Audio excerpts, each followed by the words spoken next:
Is the Bama schedule primed to get the Tide back on top in 2023? Welcome to the Voice of College Football. Please give us a like, subscribe right here at the Voice of College Football. Hit that bell for the notifications to know when we go live, which is just about constantly. Let's check out the 23 schedule for the Tide. It starts with Middle Tennessee. Keep in mind that Middle Tennessee knocked off Miami in a big way down at Hard Rock this past season. Won a bowl game against San Diego State to finish at 8-5. The Tide has taken on the Blue Raiders 3 times and won all those games, and most notably and recently in 2002 and in 2015. And then it's the return trip from Texas. Of course, Bama won a thriller in Austin 20-19. The Longhorns had an 8-4 regular season, lost to Washington in the Alamo Bowl. And Alabama's won the 2 most recent meetings in the 2009 BCS championship game and, of course, last year after losing 7 straight in the history between the 2 schools. Then Alabama's got a curious game right here. This is interesting that Bama would sign to go play South Florida at Raymond James Stadium. The Bulls went just 1-11 last season. When is the last time Bama traveled to a Group of 5 school, let alone traveled anywhere? Texas, of course, was the first true road game, non-conference for Alabama, going back to the 2011 Penn State game.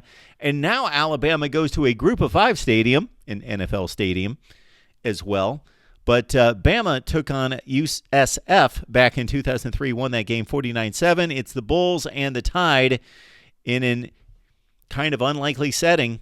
The third week of the season, September 16th. Then it's SEC play, starting with Ole Miss. Tide leads the series 54-10 with 2 ties, and, of course, the last 2 losses to Ole Miss in the Hugh Freeze era. And, of course, the Tide's going to see Mr. Hugh Freeze the last game of the season. At Mississippi State, another big series lead for the Tide at 85-18. Mississippi State has not defeated Alabama since 2007. Let's go to October in Texas A&M. Jimbo Fisher's team coming off that disastrous 5-7 season, most disappointing season in college football. Tide leads the series 12-3, won at 24-20 last season. Arkansas on October 14th, the Tide welcomes to Tuscaloosa. Bama leads the series 23-8. That includes some vacated wins.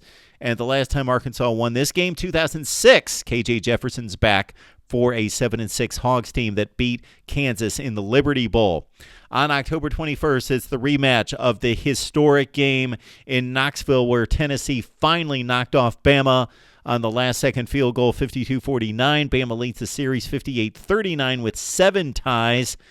The last time Tennessee had won the game before that, 2006. Hendon Hooker's gone. Joe Milton, the new starting quarterback with the Volunteers, October 21st in Tuscaloosa.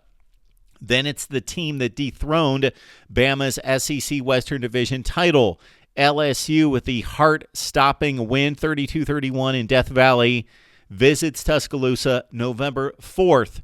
Tide leads the series 55-27 with 5 ties. And again, Brian Kelly, Nick Saban for the rematch in Tuscaloosa the first weekend of November, followed by a date in Lexington against Kentucky.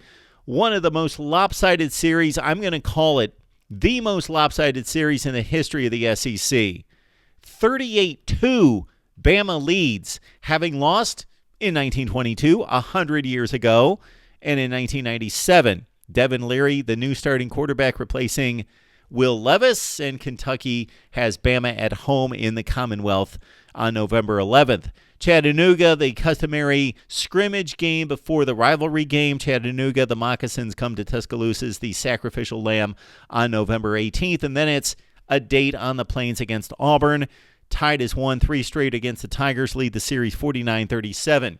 Add it all together, and Alabama's got a pretty weak schedule. When you really look at it, the Western Division should be strong. It's generally strong. It used to be by far the best in college football. Now the SEC East may be just as good.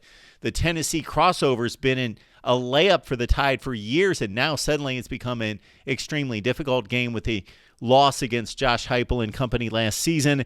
79-62 is the win-loss record for the teams that the Tide will face on this schedule. 70-46 from the Power 5 teams. Eliminate Middle Tennessee and Chattanooga, and you've got in South Florida, and you've got 70 wins and 46 losses out of the Alabama 9 opponents out of the Power 5.